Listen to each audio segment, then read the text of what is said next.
So what? We're at 2,800 now. We're at 3,900. 3,900. Okay. So that's everything else we're gonna pay for. And then on top of that, here's the kicker. So because they spent all of the money, we don't get to do what Sid was saying and take the taxes from the sum. No. So we owe, on top of it, 33% of 14,000, which is, Sid? $4,400. So we are paying, this trip to Iceland is going to cost $4,400 plus $3,900, which is it's $8,300 for 6 nights in Iceland. It's so insane. $8,300 is what this trip would cost us. Let's make a deal. You ought to be ashamed of yourselves. It's a fucking scam. $8,300 for a fucking 6 nights in Reykjavik? Like, that's obscene. Full disclosure, Sid and I didn't have a wedding. So we spent the money we were going to use for a wedding on a honeymoon, and we were away for 3 weeks. For 3 weeks around Europe, and we weren't skimping out. We enjoyed ourselves. Yeah. We paid $6,500. $6,500 for 3 weeks in Europe, 2 weeks in Italy, a week in Paris. Granted, we got our tickets with miles. But still, that's like incredible. Incredible.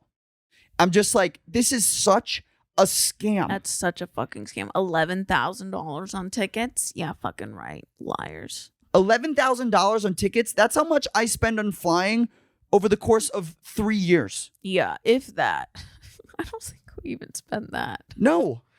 That's crazy. That's insane. And so when we finally, what happens, why we're talking about this is we realize, because they spent all the money and we saw in that itemized receipt in the contract, that the taxes were going to come from us. From our pockets. From our pockets. And that we weren't getting basically anything for free except for the flights and the hotel, which like we have miles and points, so we typically get that stuff pretty affordable anyway. Also Airbnb. Like, come on. So we're just like, this is a bad deal. Oh, it's insane. That would be all the money for a vacation. I mean, for like 2 years for us. That's crazy. Because we're not going on this honeymoon type trip every year. Like, that's insane. Let's make a deal.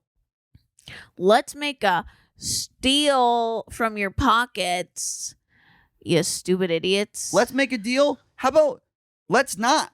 I mean, that's crazy. I mean, I really was like, just, you know, and I think I was talking to some friends recently, and they were saying that they do this on purpose. They make the trip so expensive so that you have to forfeit it, and then they don't have to pay anything. And they have no obligation. We did do on-camera work for free. For free. For that network. Yeah. No, I thought about that too. I was like, oh, so that day was like fully a waste. And like got up at fucking 5 a.m. and stayed there for 12 hours. That day, I'm not going to lie, was as hard as a day, as another day I just did recently where I was acting for 12 hours. It was harder because you were on camera the whole time and you had to act excited. You had to like, they kept you cheering for hours. Like every time Wayne would come out, you'd have to like go crazy. You'd have to dance. And you've been on your feet for hours. It was awful. I mean, it's like we're treated like we're in a sweatshop. We lost money. We had to pay for someone to walk our dog. Oh, yeah. We had to pay for someone to walk our dog and that I missed day. on a day of work. Wow. This is really bad. The rabbit hole just goes deeper and deeper. Some people drove up from like San Diego. Some people like flew there. I don't know if anyone flew there. One lady, the big winner of the day, won a like $30,000 trip to South Africa. She's gonna be real bummed when she finds out those flights were $25,000. Can you imagine paying $10,000 on that though? The taxes? I do not think this woman has that. She's like a weird nomad. Like, you talked to her? A little bit. That was also hard. You have to, you know, everyone was really nice, but like it's very draining to talk to people and get to know strangers like all day. All day. And they like make you talk to each other. You know that's my hell. What did they give us for lunch? Like fucking shitty Subway sandwiches? They gave us Subway sandwiches.